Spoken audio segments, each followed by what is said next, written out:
Bonjour, aujourd'hui je vous propose une petite expérience vidéo qui va se différencier des lectures auxquelles vous êtes habitués sur cette chaîne, qui sont d'ordinaire des lectures pour les plus courtes une dizaine de minutes, les plus longues 40-45 minutes, et toujours des textes en prose, des nouvelles. Depuis un petit moment, je réfléchis à cette envie que j'ai de lire de la poésie. Et du coup, la question du format se posait.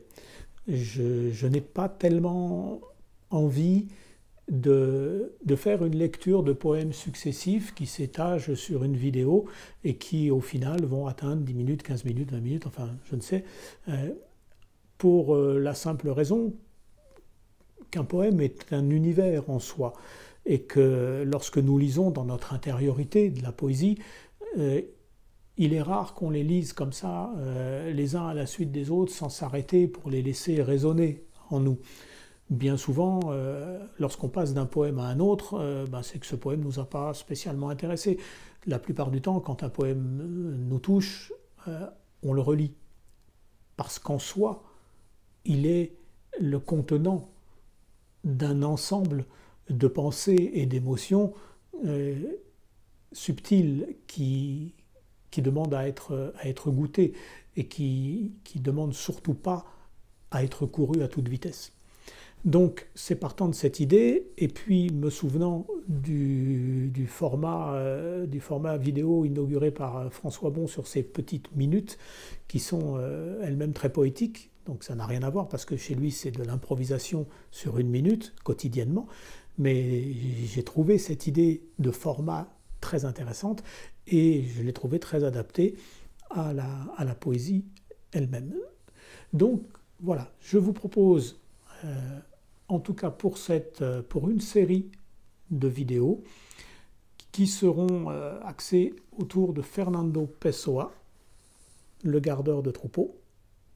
Ce sera des extraits de ce recueil de poèmes que je vais vous lire. Donc je vous propose de faire cette petite expérience, de lire une vidéo, un poème.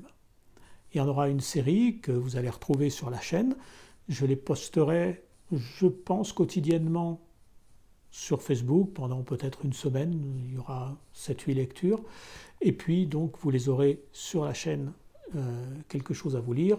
Vous pourrez en disposer comme d'une poémo-vidéothèque et les lire, les relire, les entendre, les réécouter.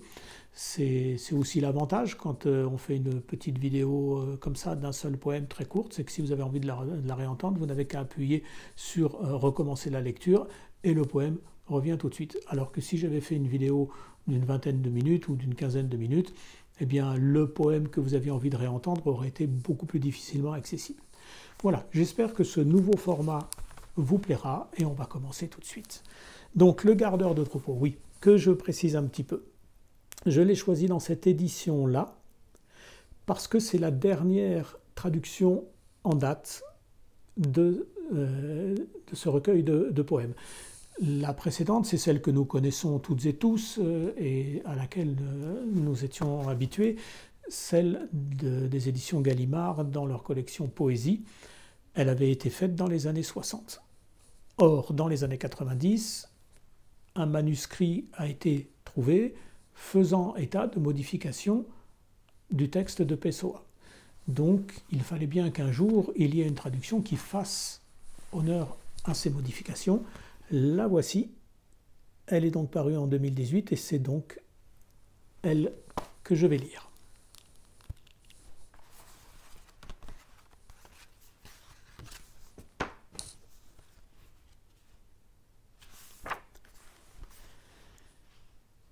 Je n'ai jamais gardé de troupeau, mais c'est comme si j'en avais gardé. Mon âme est comme un berger. Elle connaît le soleil et le vent. Elle donne la main aux saisons. Elle suit et elle regarde. Toute la paix de la nature inhabitée vient s'asseoir à mon côté. Et je suis triste comme un coucher de soleil pour nos rêveries quand on le voit disparaître là-bas au loin, et que l'on sent déjà entrer la nuit comme un papillon par la fenêtre ouverte.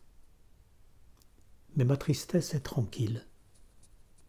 Elle est naturelle et juste, comme doit être une âme quand elle sent qu'elle existe. Alors, les mains cueillent des fleurs sans qu'elles s'en aperçoivent. Comme un bruit de clochette au-delà du tournant de la route, mes pensées sont heureuses. Ma seule peine est de les savoir heureuses, parce que si je ne le savais pas, au lieu d'être heureuse et triste, elles seraient joyeuses et heureuses. Penser dérange, comme marcher sous la pluie quand le vent redouble et qu'il semble pleuvoir davantage. Je n'ai ni ambition ni désir. Être poète n'est pas mon ambition. C'est ma façon à moi d'être seul.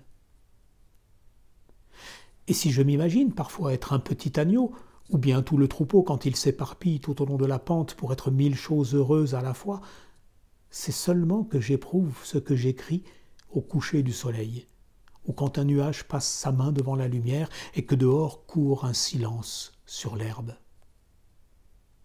Quand je m'assieds pour écrire des vers, ou que me promenant par des chemins de traverse, j'écris des vers sur le papier qui est dans mes pensées, j'ai la sensation de tenir le bâton d'un berger, et je découvre un autre moi-même au sommet d'une colline qui regarde mon troupeau et voit mes idées, ou bien qui regarde mes idées et voit mon troupeau, et souriant vaguement comme celui qui ne comprend pas ce qui se dit, mais fait semblant de comprendre. Je salue tous ceux qui me liront d'un grand coup de chapeau quand ils me voient sur le seuil de ma porte dès que la diligence apparaît au sommet de la colline. Je les salue et je leur souhaite du soleil et de la pluie quand il faut de la pluie, et que leur maison dispose, sous une fenêtre ouverte, de la chaise familière où s'asseoir pour lire mes vers, et qu'ils pensent en lisant mes vers que je suis quelque chose de naturel. Par exemple, l'arbre ancien à l'ombre duquel, enfant, ils se laissaient tomber fatigués de jouer et épongeaient la sueur de leur front brûlant avec la manche de leur tablier à rayures.